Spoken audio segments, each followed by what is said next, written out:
ओम जन्माद्यसेतः ओम उत्पत्तिस्थितिसंहाराः नियतिर्ज्ञानमावृतिः बन्धमोक्षौतपुरुषात् यस्मात् स हरिरेकराಟ್. ಈ ಸೂತ್ರದಲ್ಲಿ ಏನು ವಿಷಯಗಳನ್ನ ವೇದವ್ಯಾಸರು ವರ್ಣನೆ ಮಾಡಿದ್ದಾರೆ ಅನ್ನೋದನ್ನ ಆಚಾರ್ಯರು ಸರ್ವಕರ್ತ ಎಂಬ ಶಬ್ದದಿಂದ ಸೂಚನೆ ಮಾಡಿದ್ದಾರೆ. ಸರ್ವ ಅಂದ್ರೆ ಜಡ ಮತ್ತು ಚೇತನ ಎಲ್ಲವೂ ಹೌದು. ಜಡ ಚೇತನಾತ್ಮಕವಾದಂತಹ ಜಗತ್ತಿಗೆ ಯಾವುದಕ್ಕೆ ಕೊಡ್ಲಿಕ್ಕೆ ಸಾಧ್ಯವೋ ಅದೆಲ್ಲವನ್ನೂ ಕೊಡ್ತಾನೆ. ಯಥಾಯೋಗಂ ಕರ್ತ. ಜಡಕ್ಕೆ ಜ್ಞಾನ ಮೋಕ್ಷ ಇತ್ಯಾದಿ ಏನೂ ಇಲ್ಲ. ಚೇತನವಾದಂಥದಕ್ಕೆ ಜ್ಞಾನ ಅಜ್ಞಾನ ಇತ್ಯಾದಿ ಎಲ್ಲವೂ ಇದೆ.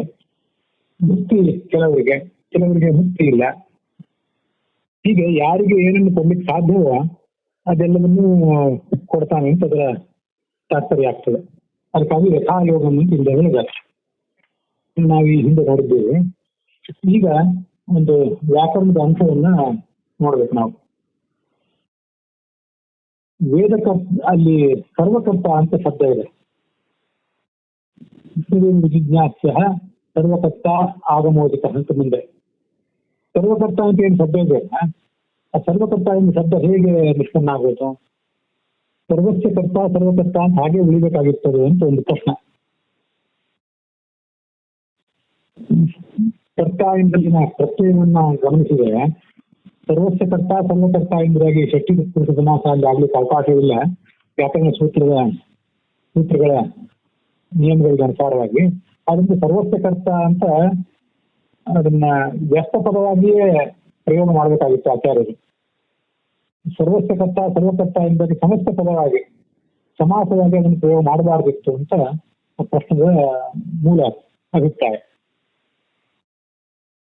ಇದೆಲ್ಲದನ್ನು ಕೂಡ ನಾವೀಗ ನೋಡುವಾಗ ತತ್ವ ನಿರ್ಣಯದ ವೇದಕರ್ತ ಹೌದು ವೇದಕರ್ತು ಅಂತ ಒಂದು ಶಬ್ದ ಇದೆ.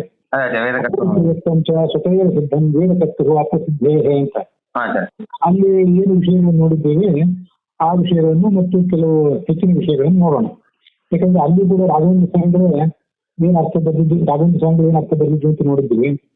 ಮುಂದೆ ಬೇರೆ ಟೆಕ್ನಿಕರ್ ಹೇಳಿದ ಅರ್ಥಗಳನ್ನು ನೋಡಿದ್ವಿ.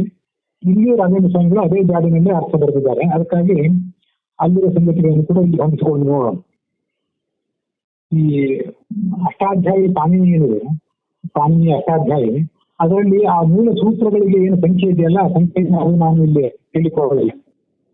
ಅಲ್ಲಿ ವೃದ್ಧಿ ರಾಧೈಚ್ ಅಂತ ಮೊದಲನೇ ಸೂತ್ರ. ವೃದ್ಧಿ ಅನ್ನುವ ಹೆಸರು ಯಾವ ಅಕ್ಷರದಲ್ಲಿ ಬರ್ತದೆ ಅಂತ ಹೇಳುವ ಸೂತ್ರ ಮೊದಲನೇದ್ದು. ಆ ತರ ಪಾಣಿನಿಯ ಕ್ರಮ ಬೇರೆ ಇದೆ. ನಾವು ಅದಾದನ್ನು ಹೇಳಿಕ್ ಹೋಗೋದಿಲ್ಲ. ವೈಯಾಕರಣ ಸಿದ್ಧಾಂತ ಕೌಮುದಿಯಲ್ಲಿ ನಮಗೆ ಈಗ ಸಂಬದ್ಧವಾಗಿರುವಂತಹ ಒಂದು 3-4 ಸೂತ್ರಗಳು, ಅವುಗಳ ಕ್ರಮ ಏನಿದೆ ಅದನ್ನ ಈಗ ಹೇಳುವಂತ ವಿಚಾರ ಮಾಡ್ತೇನೆ. ಮೊದಲು ಈ ಷಷ್ಠಿ ವಿಭಕ್ತಿ ಬಂತು ಎಲ್ಲಿಂದ, ಅಲ್ಲಿಂದನೇ ನಾವು ಆಲೋಚನೆ ಮಾಡ್ಬೇಕು. ಷಷ್ಠಿ ವಿಭಕ್ತಿ ಯಾವ ಸೂತ್ರದಿಂದ ಬರ್ತದೆ ಮತ್ತೆ ಆ ಬಂದ ಷಷ್ಠಿ ವಿಭಕ್ತಿಗೆ ಯಾವ ಸಮಾಸ ಮಾಡುವುದು ಉಚಿತ, ಯಾವುದು ಮಾಡಬಾರ್ದು ಅನ್ನೋದನ್ನೆಲ್ಲ ಆ ಮೂಲಕ ನಾವು ನೋಡ್ಬೋದು. ಮೊದಲನೇದಾಗಿ ಕರ್ತೃಕರ್ಮಣೋಹ ಕೃತಿ ಅಂತ ಸೂತ್ರ. ಇದು ವೈಯಾಕರಣ ಸಿದ್ಧಾಂತ ಕೌಮುದಿಯಲ್ಲಿ ಸೂತ್ರ ಸಂಖ್ಯೆ 623. ನಾನು ಈಗಾಗಲೇ ಹೇಳಿದಂತೆ ಅಷ್ಟಾಧ್ಯಾಯಿಯಲ್ಲಿ 5ನೇ ಅಧ್ಯಾಯದ 3ನೇ ಪಾದದ 65ನೇ ಸೂತ್ರ ಅದು. ನಮ್ಗೆ ಅದಿಲ್ಲಿ ಬೇಕಾಗಿಲ್ಲ. ವೈಯಾಕರಣ ಸಿದ್ಧಾಂತ ಕೌಮುದಿಯಲ್ಲಿ ಉದಾಹರಣೆ ಸಮೇತ ಇದೆಲ್ಲ ಕೊಟ್ಟಿರ್ತಾರೆ. ಆದ್ರಿಂದ ವೈಯಾಕರಣ ಸಿದ್ಧಾಂತ ಕೌಮುದಿಯಲ್ಲಿ 623ನೇ ಸೂತ್ರ ಇದೆ. ಗಮನಿಕೆ ಷಷ್ಠಿ ಸ್ಯಾತ್ ಅಂತ ಅಲ್ಲಿ ಅರ್ಥ ಬರೆದಿದ್ದಾರೆ ಆ ಸೂತ್ರಕ್ಕೆ. ಕೃತ್ಪ್ರತ್ಯಯಗಳ ಸಂಬಂಧ ಇದ್ದಾಗ ವಾಚಕವಾದಂತಹ ಶಬ್ದ ಹಿಂದೆ ಏನಿರ್ತದೆ ಅದಕ್ಕೆ ಷಷ್ಠಿ ವಿಭಕ್ತಿ ಬರಬೇಕು ಅಂತ ಅದರ ನಿಯಮ. ಅಲ್ಲಿಂದ ಪ್ರಾರಂಭಿಸ್ಬೇಕು ನಾವು. ಈ ಕೃಷ್ಣಸ್ಯ ಕೃತಿ ಅಂತ ಒಂದು ಉದಾಹರಣೆ, ಇನ್ನೊಂದು ಜಗತಃ ಕರ್ತ ಕೃಷ್ಣ ಅಂತ ಇನ್ನೊಂದು ಉದಾಹರಣೆ. ಇಲ್ಲಿ ಕೃತಿ ಮತ್ತು ಕರ್ತ ಇವೆಲ್ಲವೂ ಕೂಡ ಕೃತ್ಪ್ರತ್ಯಯಗಳನ್ನು ಕರೆಸ್ಕೊತವೆ. ಕೃತ್ಪ್ರತ್ಯಯಗಳ ಒಂದು ದೊಡ್ಡ ಸಮುದಾಯನೇ ಇದೆ. ಅದರಲ್ಲಿ ಇಲ್ಲಿ ಕೆಲವು ನಾವೀಗ ನೋಡ್ತಾ ಇರೋದು. ಕೃಷ್ಣಸ್ಯ ಕೃತಿ ಅಂದ್ರೆ ಕಾರ್ಯ, ಅವನ ನಿರ್ಮಾಣ ಅಂತ ಅರ್ಥ. ಆ ಕೃತಿ ಅನ್ನೋದು ಕೃತ್ಪ್ರತ್ಯಯ. ಅದಕ್ಕಿಂತ ಹಿಂದೆ ಕೃಷ್ಣ ಅಂತ ಏನು ಶಬ್ದ ಇದೆಯಲ್ಲ ಅದು ಷಷ್ಠಿ ವಿಭಕ್ತಿಯಲ್ಲಿ ಬರಬೇಕು ಅಂತ ಆ ಸೂತ್ರ ಹೇಳ್ತಿರೋದು. ಯಾಕಂದ್ರೆ ಕರ್ತವ್ಯ ಕೃಷ್ಣಸ್ಯ ಕೃತಿ ಅಂತ ಹೇಳಿದ್ರೆ ಕೃಷ್ಣನ ನಿರ್ಮಾಣ ಅಂತ ಅರ್ಥ. ಈ ನಿರ್ಮಾಣಕ್ಕೆ, ಈ ಜಗತ್ತಿನ ನಿರ್ಮಾಣಕ್ಕೆ ಅಥವಾ ಮತ್ತೆ ಯಾವುದೋ ಕೆಲಸದ ಕೆಲಸದ ಆ ಸಂಪಾದನೆಗೆ ಕೃಷ್ಣ ಕರ್ತ. ಅದನ್ನು ಶಬ್ದ ಅಲ್ಲಿ ಕೃಷ್ಣ ಅಂತ, ಅದು ಷಷ್ಠಿ ವಿಭಕ್ತಿಯಲ್ಲಿ ಬರಬೇಕು. ಆದ್ರಿಂದ ಕೃಷ್ಣಸ್ಯ ಕೃತಿ ಅಂತ ಹೇಳ್ಬೇಕು. ಇದು ಒಂದು ಉದಾಹರಣೆ. ಇನ್ನೊಂದು ಕರ್ಮಣಿತ ಷಷ್ಠಿ ಇತ್ಯಾತ್. ಕರ್ಮವನ್ನು ಹೇಳುವ ಶಬ್ದಕ್ಕೂ ಕೂಡ ಮುಂದೆ ಕೃತ್ಪ್ರತ್ಯಯ ಇದ್ದಾಗ, ಅಲ್ಲಿ ಕೃತ್ಪ್ರತ್ಯಯ ಅಂತ ಶಬ್ದ ಇದ್ದಾಗ ಕರ್ಮವನ್ನು ಹೇಳುವ ಶಬ್ದಕ್ಕೂ ಕೂಡ ಷಷ್ಠಿ ವಿಭಕ್ತಿ ಬರಬೇಕು ಅಂತ ನಿಯಮ. ಜಗತಃ ಕರ್ತ ಕೃಷ್ಣ ಅಂತ ಅದಕ್ಕೆ ಉದಾಹರಣೆ. ಜಗತಃ ಸಮಸ್ತ ಪ್ರಪಂಚದ ಕರ್ತ ಸ್ವಾಮಿಯು, ಕರ್ತ ಅಂದ್ರೆ ನಿರ್ಮಾತೃ ಕೃಷ್ಣ ಅಂತ.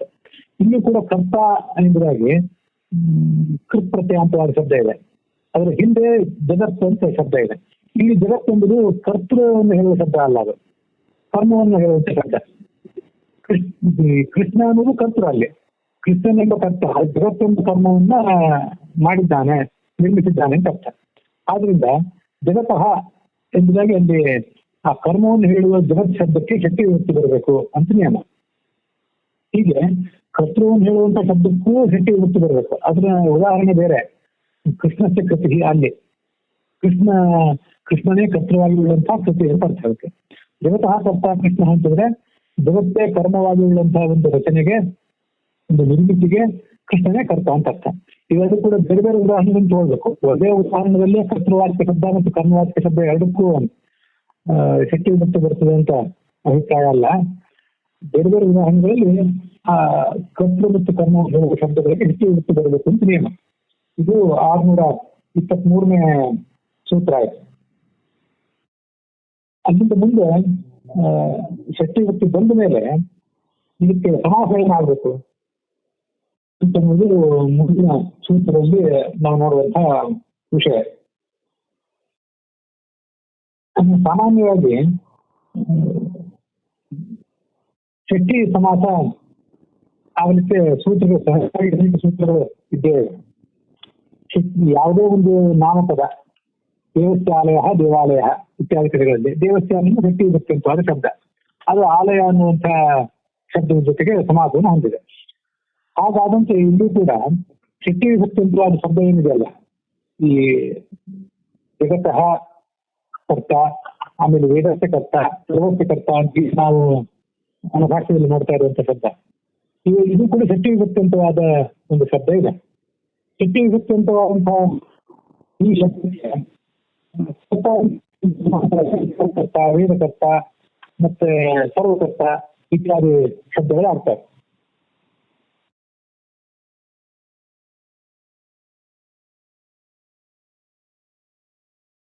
ಅದಕ್ಕೆ ಮೂಲ ಸೂತ್ರ ಷಷ್ಠಿ ಅಂತ ಸೂತ್ರ. ಇದು ವೈಯಾಕರಣ ಸಿದ್ಧಾಂತ ಕೌಮುದಿಯಲ್ಲಿ 702ನೇ ಸೂತ್ರ. ಷಷ್ಠಿ ಅಂದ್ರೆ ಷಷ್ಠಿ ವಿಭಕ್ತಿ ಅಂತ ಒಂದು ಶಬ್ದ ತನ್ನ ಮುಂದೆ ಇರುವಂತಹ ಮತ್ತೊಂದು ಶಬ್ದದ ಜೊತೆಗೆ ಸಮಾಸವನ್ನು ಹೊಂದುತ್ತದೆ ಅಂತ. ಸೂತ್ರ ಸಂಖ್ಯೆ ಮತ್ತೊಂದು ಹೇಳ್ತೀವಿ, 702.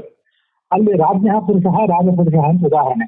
ರಾಜ್ಞ ಅಂದ್ರೆ ರಾಜನ, ಪುರುಷ ಅಂತ ಅಲ್ಲಿ ನಮಗೆ ಕಾಣಿಸುವಂತ ಉದಾಹರಣೆ. ರಾಜನ ಪುರುಷ ಅಂತ ಪ್ರಕಾರ ಅಲ್ಲಿ ರಾಜ್ಞ ಎಂಬ ಷಷ್ಠಿ ವಿಭಕ್ತಿ ಅಂತ ಶಬ್ದ ಪುರುಷ ಇನ್ನೊಂದು ಜೊತೆಗೆ ಸಮಾಸವನ್ನ ಹೊಂದಿದೆ. ಹೀಗೆ ಅಲ್ಲಿ ಸಮಾಸ ಆಗಿದೆ.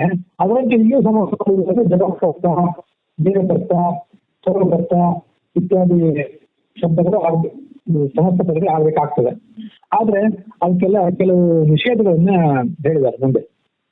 ಯಾವುದು ನಿಷೇಧ ಅಂದ್ರೆ ಮುಂದೆ 709, 710 ಇತ್ಯಾದಿ ಸೂತ್ರಗಳಲ್ಲಿ ಅದಕ್ಕೆ ನಿಷೇಧವನ್ನ ಮಾಡಿದ್ದಾರೆ. 709, 710 ಇತ್ಯಾದಿ ಸೂತ್ರಗಳು ಏನ್ ಹೇಳ್ತವೆ? ವಸ್ತುತಃ ಅಲ್ಲಿ 707 ಮತ್ತೆ 708 ಇವೆಲ್ಲವೂ ನಿಷೇಧವನ್ನೇ ಹೇಳ್ತಾರೆ. ಅಧಿಕರಣ ವಾಚಿನಾಚ, ಕರ್ಮಣಿಚ ಇವೆಲ್ಲ 707 ಮತ್ತು 708ನೇ ಸೂತ್ರಗಳು. ಷಷ್ಠಿ ವಿಭಕ್ತಿಯಂತವಾದ ಶಬ್ದಗಳು ಸಾಮಾನ್ಯವಾಗಿ ತಮ್ಮ ಮುಂದಿರುವಂತಹ ಶಬ್ದಗಳ ಜೊತೆಗೆ ಸಮಾಸ ಹೊಂದಬಹುದು. ಆದ್ರೆ ಕೆಲವು ನಿರ್ದಿಷ್ಟ ಸಂದರ್ಭಗಳಲ್ಲಿ ಅವರಿಗೆ ಸಮಾಸ ಅಂತ ಅಲ್ಲಿ ಹೇಳ್ತಿರ್ತಾರೆ. ಆ ಕರ್ಮಣಿತ ಅನ್ನೋ 707 ಮತ್ತು 708ನೇ ಸೂತ್ರಗಳಲ್ಲಿ ಅದನ್ನ ಹೇಳ್ತಾರೆ. ಅದ್ರ ಮುಂದೆ 709ನೇ ಸೂತ್ರ ತ್ರಿಜಟಾಭ್ಯಾಂ ಕರ್ತರಿ ಅಂತ, ಹಾಗೆ 710ನೇ ಸೂತ್ರ ಅಂತ. ಇವು ಕೂಡ ಕೆಲವು ನಿರ್ದಿಷ್ಟ ಸಂದರ್ಭಗಳಲ್ಲಿ ಶಕ್ತಿ ವಿಭಕ್ತಿಯಂತವಾದ ಶಬ್ದವು ಸಮಾಸವನ್ನು ಹೊಂದಬಾರದು, ಆ ಶಬ್ದ ಹೇಗಿದೆಯೋ ಅದು ಹಾಗೇ ಇರಬೇಕು ಅನ್ನೋದನ್ನ ತೋರಿಸುವಂತ ಶಬ್ದಗಳು. ಅಲ್ಲಿ ಆ ತ್ರಿಜಟಾಭ್ಯಾಂ ಕರ್ತರಿ ಅನ್ನೋದು ಏನನ್ನು ಹೇಳ್ತದೆ, ಮತ್ತೆ ಕರ್ತರಿತ ಅನ್ನೋ ಸೂತ್ರ ಏನನ್ನು ಹೇಳ್ತದೆ ಅದನ್ನ ನೋಡ್ಬೇಕು. ಇಲ್ಲಿ ರಾಘವೇಂದ್ರ ಸ್ವಾಮಿಗಳ ಈ ಮಂದಿರಲ್ಲಿ ಈ ತ್ರಿಯಂತತ್ವೇ ಯಾಜಕಾದಿತ್ವೇನ ಸಮಾಸಃ, ತಾತ್ಸೀಲಿಕ ತ್ರಿಯಂತತ್ವೇಷು ಗಮ್ಯಾದಿತ್ವೇನ ದ್ವಿತೀಯಾತತ್ವ ಸಮಾಸಃ ಇತಿ ಸರ್ವಕರ್ತ ಇತಿ ಸಾಧು. ಸರ್ವಕರ್ತ ಎಂಬ ಶಬ್ದ ಇದು ಸಾಧುವಾಗಿದೆ, ಇದೇನು ದೋಷ ಇಲ್ಲ ಅಂತ ಹೇಳ್ತಿರ್ತಲ್ಲ. ಇದರಲ್ಲಿ ಹೆಚ್ಚಿನ ಸೂತ್ರವನ್ನ ಅವ್ರು ಹೇಳಿಲ್ಲ. ಏನೊಂದು ಪ್ರಶ್ನೆ ಬರಬಹುದು, ಆ ಪ್ರಶ್ನೆಯನ್ನು ಮನಸ್ಸಲ್ಲಿ ಇಟ್ಕೊಂಡು ಉತ್ತರವನ್ನು ಮಾತ್ರ ಹೇಳಿದ್ದಾರೆ. ಈ ಟೀಕಾದಲ್ಲಿ ತತ್ವನಿರ್ಣಯ ಟೀಕಾದಲ್ಲಿ ಅಪೌರುಷೇಯತ್ವಂತ ಸ್ವತಃ ಸಿದ್ಧಂ ಬೇರೆ ಅಪ್ರಸಿದ್ಧೇ ಅನ್ನೋದನ್ನ ವ್ಯಾಖ್ಯಾನ ಮಾಡುವಾಗ ಹೇಗಿತ್ತು, ಕರ್ತರಿತ ಇತಿ ಪ್ರತಿಸಿದ್ಧಸ್ಯ, ಕರ್ತರಿತ ಎಂಬ ಸೂತ್ರ ಒಂದು ನಿರ್ದಿಷ್ಟ ಸಂದರ್ಭದಲ್ಲಿ ಶಕ್ತಿ ಅಂಕವಾದ ಶಬ್ದಕ್ಕೆ ಸಮಾಸವನ್ನು ನಿಷೇಧ ಮಾಡಿದೆ. ಆದ್ರೆ ಆ ನಿಷೇಧ ಮಾಡಿದ್ರು ಕೂಡ ಮುಂದೆ ಮತ್ತೊಂದು ನಿಯಮಗಳ ನಿಯಮಕ್ಕನುಸಾರವಾಗಿ ಅದನ್ನ ಆ ಶಕ್ತಿ ಸಮಾಸವನ್ನು ನಾವು ಮಾಡಬಹುದು ಅಂತ ಹೇಳ್ತಾರೆ. ಯಾಜಕಾದಿತ್ಯ ಇತಿ ಪುನಃ ಪ್ರಸವಾದ ಒಂದು ಸೂತ್ರ ನಿಷೇಧ ಮಾಡಿದೆ, ಕರ್ತರಿತ ಅಂತ ಸೂತ್ರ. ಯಾಜಕಾದಿತ್ಯ ಎಂಬ ಸೂತ್ರ ಅದನ್ನ ಮತ್ತೆ ಪುನಃ ಪ್ರಸವ ಮಾಡಿದೆ. ಪುನಃ ಪ್ರಸವ ಮಾಡುವುದು ಅಂದ್ರೆ ಪುನಃ ಪ್ರಸವ ಪತಿ ಪ್ರಸವ ಅಂದ್ರೆ ಪುನಃ ಅದನ್ನ ಗೊತ್ತಿದೆ, ಅರ್ಥ ಗೊತ್ತಿದೆ. ಮತ್ತೊಂದು ಅಂತ ಅರ್ಥ. ಪ್ರಸವ ಅಂದ್ರೆ ಹೆರುವುದು ಅಂತ ಅರ್ಥ. ಒಂದು ಬಾರಿ ಸತ್ತು ಹೋಗಿದ್ದನ್ನ ಮತ್ತೊಂದು ಬಾರಿ ಹೆರುವುದು ಅಂತ ಅರ್ಥ. ಸತ್ತು ಹೋಗಿದ್ದಕ್ಕೆ ಮರುಜೀವ ಕೊಡುವುದು ಅಂತ ಅರ್ಥ. ಅಲ್ಲಿ ಕರ್ತರಿತ ಎಂಬ ಸೂತ್ರ ಒಂದು ನಿರ್ದಿಷ್ಟ ಸಂದರ್ಭದಲ್ಲಿ ಶಕ್ತಿ ಸಮಾಸವನ್ನು ನಿಷೇಧ ಮಾಡಿದೆ. ಆದ್ರೆ ಯಾಜಕಾದಿತ್ಯ ಎಂಬ ಸೂತ್ರ ಒಂದು ನಿರ್ದಿಷ್ಟ ಸಂದರ್ಭದಲ್ಲಿ ಆ ಶಕ್ತಿ ಸಮಾಸ ಆಗ್ಲಿಕ್ಕೆ ತೊಂದರೆ ಇಲ್ಲ ಅಂತ ಆ ನಿಷೇಧಕ್ಕೆ ನಿಷೇಧವನ್ನ ಹೇಳಿದೆ. ಆದ್ರಿಂದ ಸಮಾಸ ಆಗಿಬಿಡ್ತದೆ ಅಂತ ಅದರ ಅರ್ಥ. ಅಥವಾ ತ್ರಿದಂತ್ವೇನ ಶಕ್ಷ್ಯಾಹ ಸಮಾಸೋದಕಸ್ಯ ಎಂದು ಟೀಕಾವಾಕ್ಯ, ತತ್ವನಿರ್ಣಯ ಟೀಕಾವಾಕ್ಯ ಈಗ ನಾನು ಓದಿದ್ದು.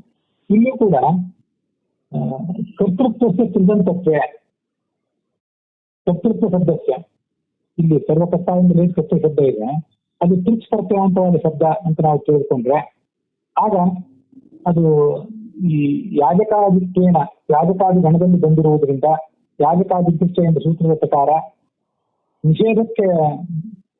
ನಿಷೇಧವನ್ನು ನಿಷೇಧ ಮಾಡಿ ಮರುಜೀವ ಕೊಟ್ಟಿರುವುದರಿಂದ ಸಮಾಸ ಆಗ್ಲಿಕ್ಕೆ ತೊಂದರೆ ಇಲ್ಲ ಅಂತ ಅರ್ಥ.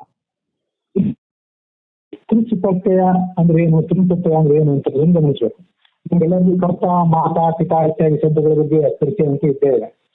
ಅಲ್ಲೆಲ್ಲ ಕರ್ತ ಇವೆಲ್ಲ ಋಕಾರ ಅಂತ ಬಂದಿರ್ತವೆ. ಕರ್ತ, ಕರ್ತಾರು, ಕರ್ತಾರ, ಮಾತಾ, ಪಿತಾ, ಭಾತ ಇವುಗಳು ಕೂಡ ಋಕಾರಾಂತವಾದ ಶಬ್ದಗಳು. ಅವೆಲ್ಲ ಶಬ್ದಗಳು ತಯಾರಾಗಲಿಕ್ಕೆ ತ್ರಿನ್ ಹೀಗೆಲ್ಲ ಕೆಲವು ಬೇರೆ ಬೇರೆ ಪ್ರತ್ಯಯಗಳನ್ನು ಹೇಳ್ತಿರ್ತಾರೆ. ಇಲ್ಲಿ ಕರ್ತು ಶಬ್ದವು ಕೂಡ ಕರ್ತ, ಕರ್ತಾರು, ಕರ್ತಾರ ಅಂತ ತ್ರಿಚ್ ಪ್ರತ್ಯಯಾಂತವಾದ ಶಬ್ದ ಅಂತ ನಾವು ಭಾವಿಸಿದ್ರೆ ಆಗ ಕರ್ತರಿತ ಎಂಬ ಸೂತ್ರದಿಂದ ನಿಷೇಧ ಬಂದರೂ ಕೂಡ ಆ ನಿಷೇಧವನ್ನ ನಿಷಿದ್ಧ ಮಾಡಿ ಮತ್ತೆ ಅದಕ್ಕೆ ಪುನಃ ಪ್ರಸವವನ್ನು ಯಾಜಕಾದಿತ್ಯ ಎಂಬ ಸೂತ್ರ ಮಾಡಿದೆ. ಅದರಿಂದ ಸಮಾಸ ಆಗಕ್ಕೆ ತೊಂದರೆ ಇಲ್ಲ ಅಂತ ಅದ್ರ ತಾತ್ಪರ್ಯ ಆಗ್ತದೆ. ಕರ್ತರಿತ ಎಂಬ ಸೂತ್ರ ಏನೇನು ಹೇಳ್ತದೆ ಅದನ್ನ ನೋಡೋಣ. ಯಾಜಕಾದಿತ್ಯ ಎಂಬುದು ಏನೇನು ಹೇಳ್ತದೆ ಅನ್ನೋದನ್ನ ಆಮೇಲೆ ನೋಡೋಣ. ಇದೊಂದು ಸೂತ್ರಕ್ಕೆ ಅರ್ಥ ನೋಡಿ ಭಾಗ ಮುಕ್ತಾಯ ಮಾಡೋಣ. ಕರ್ತರಿತ ಕರ್ತರಿ ಶಕ್ಯ ಅಥೇನ ಸಮಾಸಃ, ಕರ್ತೃ ಎಂಬ ಅರ್ಥದಲ್ಲಿ ಏನು ಶಕ್ತಿ ವಿಭಕ್ತಿ ಬಂದಿದೆ ಅದು ತನ್ನ ಮುಂದೆ ಇರುವಂತಹ ಅಪಪ್ರತ್ಯಯ ಅಂತ ಶಬ್ದದ ಜೊತೆಗೆ ಸಮಾಸವನ್ನು ಹೊಂದುವುದಿಲ್ಲ ಅಂತ ಈಗ ಇಲ್ಲಿ ವರ್ಣನೆ ಮಾಡಿದ್ದಾರೆ. ಈಗ ಕರ್ತರಿತ ಎಂಬ ಸೂತ್ರದಿಂದ ನಿಷೇಧ ಬಂದಿದೆ, ಆದ್ರಿಂದ ಸರ್ವಸ್ಯ ಕರ್ತ ಎಂಬುದಾಗಿ ಪ್ರತ್ಯೇಕವಾಗಿ ಇರಬೇಕಾದ ಪ್ರಸಂಗ ಬಂತು. ಸರ್ವಕರ್ತ ಅಂತ ಆಗಲಾರಂತಾಯ್ತು. ಆದ್ರೆ ಯಾಜಕಾದಿತ್ಯ ಎಂಬ ಸೂತ್ರದಿಂದ ಅದಕ್ಕೆ ಮತ್ತೊಂದು ಬಾರಿ ಸಮಾಸವನ್ನ ಆಗುವುದು ಅಂತ ಹೇಳಿದ್ದಾರೆ. ಅದರ ಇನ್ನಷ್ಟು ವಿಷಯಗಳನ್ನ ಮುಂದಿನ ಭಾಗದಲ್ಲಿ ನೋಡೋಣ. ಈಗ ನಿಮಗೆ ರೆಕಾರ್ಡಿಂಗ್ ಪಾಸ್ ಮಾಡ್ಕೊಳ್ಳಿ.